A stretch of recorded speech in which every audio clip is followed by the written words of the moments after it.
The clatter of swords rang out. Steel hissed against steel. Wood cracked against bone. Boys stumbled through forms while their partners, the risen dead, moved with a rigid steadiness that would not tire or flinch. Their eyes were milked over, their skin pulled drum-tight. The captain barked sequences. High guard. Turn the shoulder. Sweep. Step in.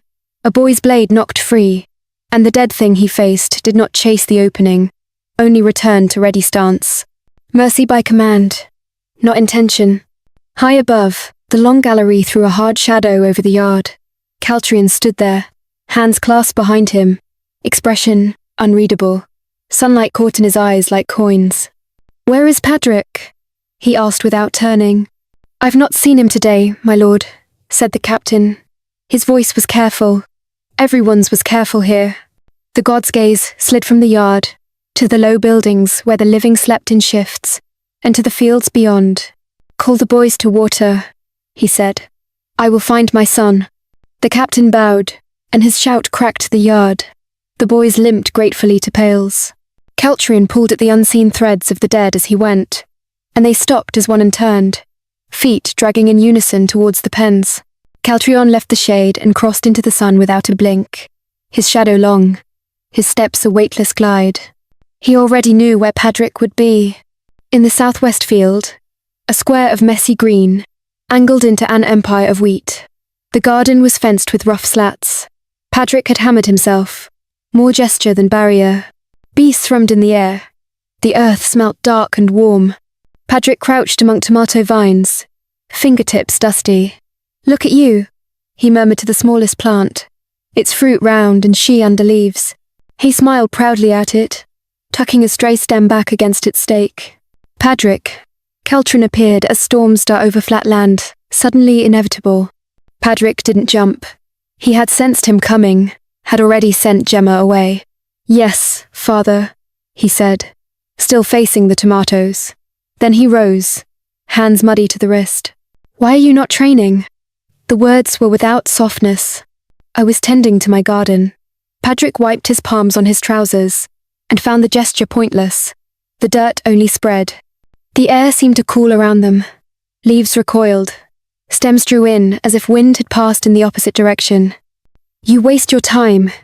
You skip drills. You turn from what is yours. How do you hope to command an army if you will not even learn its steps?" "I do not hope for it," PADRICK said, meeting his eyes. "I do not wish to command an army, or to lord over the dead." The god's gaze did not waver.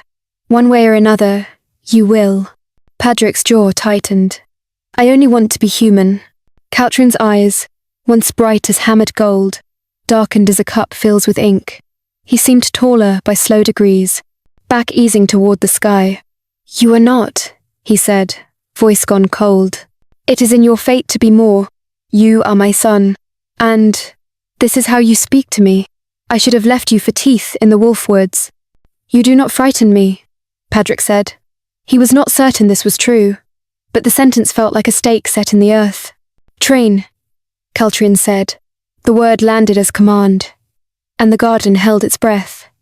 "I have been patient. This is the last I will remind you." Hair vanished so neatly, the bees and air did not stir. PADRICK remained, chest tight, hands still dirty. He knelt, and touched the smallest tomato lightly. The plant quivered back toward the light. "I'm sorry," he told the leaves, and returned to the yard. The next day, he was late to training. He had meant to be there. He had put on the padded jacket and strapped the dull practice blade to his side. He had even made it halfway down the track, before the thought of the garden tugged his steps off the packed dirt. "Just a look," he told himself. "Check the stakes.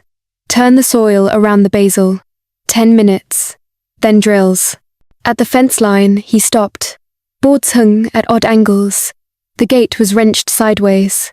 The rope latch snapped clean. Inside, stamps lay crushed to the ground, as if a boulder had rolled through them. Tomato cages tilted in the dirt, like bent crowns. Basil stalks were snapped. The sweet smell turned sharp and bruised. Gemma came up beside him, breath warm from a half run. She wore her hair knotted back, and a sunburn across her nose. Aren't you meant to be at drills? She asked breathlessly, then saw the rune. Oh. PADRICK swallowed. The back of his throat tasted like iron. A deer must have come through, he said. The words were smooth, an old habit of easing her. They're clumsy when they panic. Gemma glanced at the fence. Must been one hell of a deer, she said, but she let his story stand. That was how she loved him. Honest, but not cruel. He stepped into the bed and knelt. The smallest tomato had been flattened, the delicate stem folded where it met the soil, the fruit pressed into the dirt like a heel. He cupped the stem gently. The little life in it shivered under his touch. Not to worry, he said. More to the plant than to Gemma. He closed his eyes. He did not reach far only, into the shallow place where his power lay, like a hidden spring. He allowed a trickle to flow through his hands. The broken stem knit beneath his fingers. The fruit, dirt-smeared, lifted back toward the sun. Gemma made a soft noise. You're amazing, she said, leaning in to kiss him. A kiss that tasted like summer. Her hand touched his jaw with a steadiness that anchored him to the world. At the field's edge, under the ribbon shade of a poplar, a figure watched. Caltrian's eyes were very dark.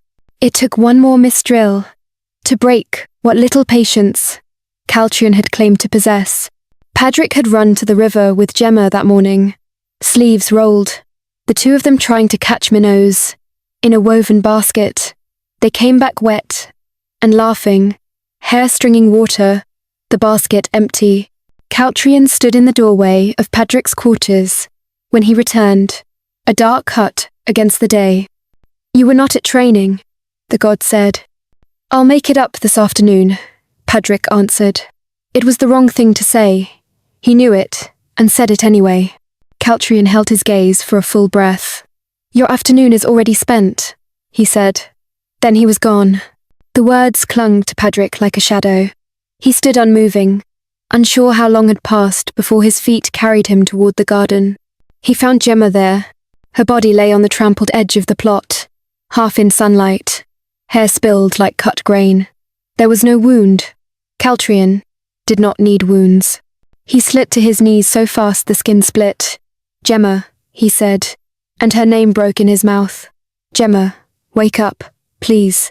He gathered her, and the heat had only just begun to leave her. The power in him woke like a struck hive. It thrummed under his ribs, eager, insistent. It knew her. It wanted her. It was the same trickle he had used to raise a plant, multiplied 1,000-fold, and sharpened like a blade. At once he knew it was his father's intent, to waken his power, in the way he'd always refused. He could refuse still. He could put her down. He could weep and bury, and let the world teach him any lesson but this. Please, he said, not to Caltrian, not to any god, but to the shape of her. He pressed the pads of his fingers to the smooth skin between her eyes, the way he had been shown to do on soldiers, whose names he was never told. He spoke the words he swore he would never use. Power moved through him into her too much he let it, could not help letting it. Gemma's chest hitched. A sound clawed from her throat like wind in a stopped flute. Her eyelids fluttered open. Where the green had been, only milky white. Gemma, he said, and the name did not fit this face the same way. Her gaze did not hold him. It did not hold anything. Her mouth opened and closed once. Her hand rose and fell. PADRICK's heart went hollow. He had brought her back, and he had not brought her back at all. Caltrian stood at the fence, one hand on a broken slat, watching. There was disgust in his eyes, and something that might have been relief. You see, he said softly, love is a distraction. You are meant for more than garden tricks and silly girls. You are meant to stand where I stand. Do not waste yourself on small lives. PADRICK did not look at him.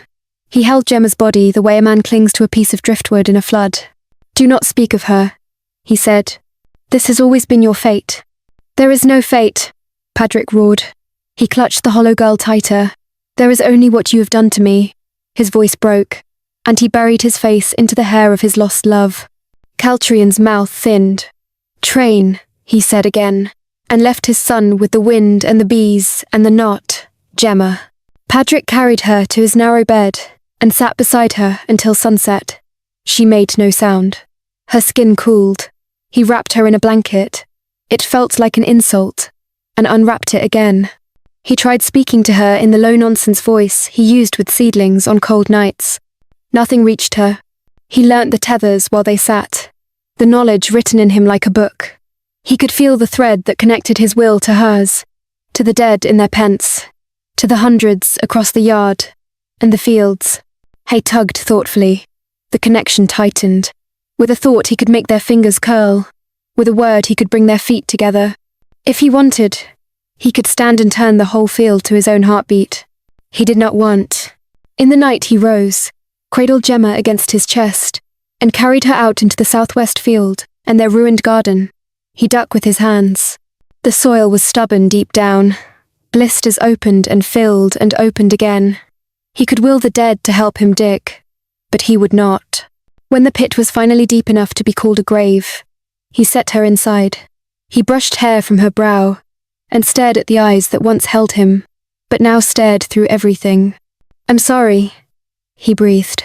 He sat for a long time, clutching the thread that kept her near.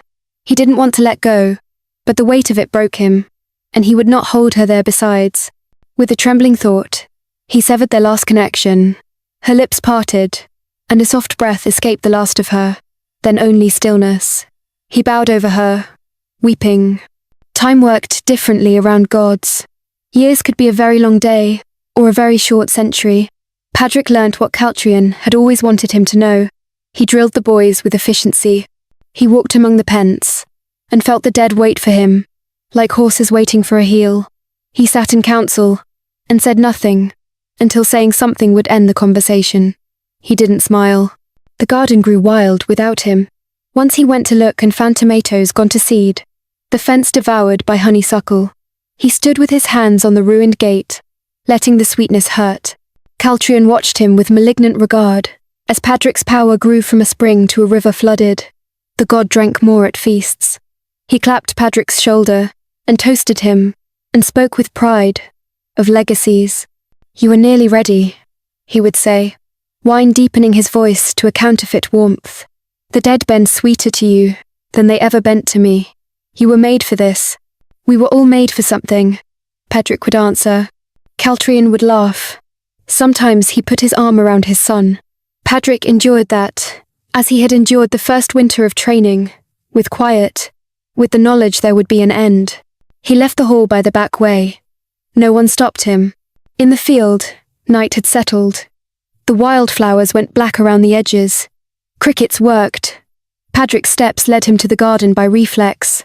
Hey Duke again. He had strong hands now. The blisters were long since scar.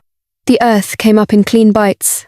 When the hole was deep enough, he sat on the lip and listened to it breathe. He lowered himself down, folding one arm under his head, and the other flat against the soil where Gemma slept a foot beside him. He spoke into the dark. "I killed him," he said. The words surprised him. He had thought they would taste like victory, or like ash. They tasted like nothing. "I did what he made me for, and I will not do it again." Above him, the sky threw a net of stars. He did not look long. He closed his eyes.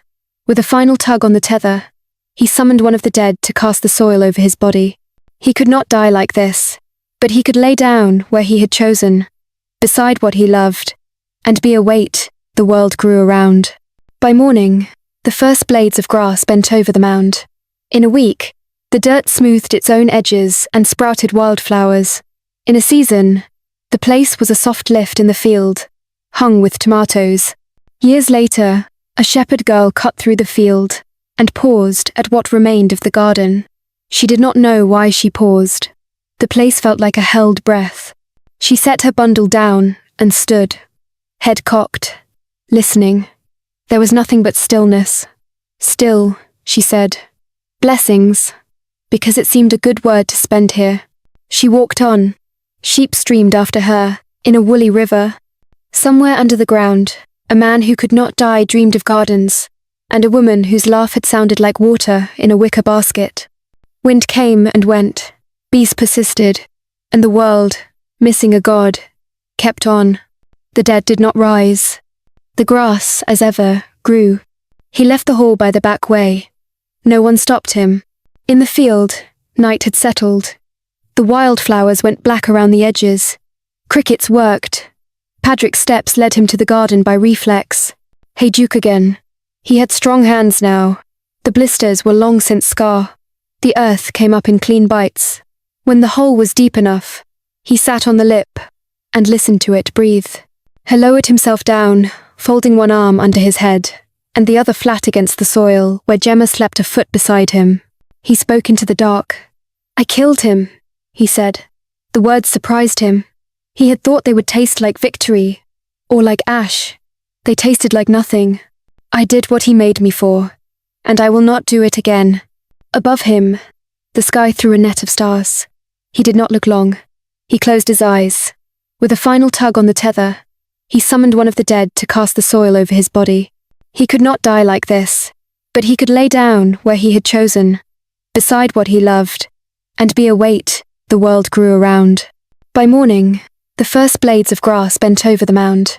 In a week, the dirt smoothed its own edges and sprouted wildflowers. In a season, the place was a soft lift in the field, hung with tomatoes. Years later, a shepherd girl cut through the field and paused at what remained of the garden. She did not know why she paused. The place felt like a held breath.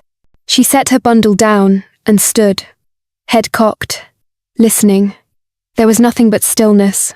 Still, she said. Blessings, because it seemed a good word to spend here. She walked on. Sheep streamed after her, in a woolly river. Somewhere under the ground, a man who could not die dreamed of gardens, and a woman whose laugh had sounded like water in a wicker basket. Wind came and went. Bees persisted, and the world, missing a god, kept on. The dead did not rise. The grass, as ever, grew.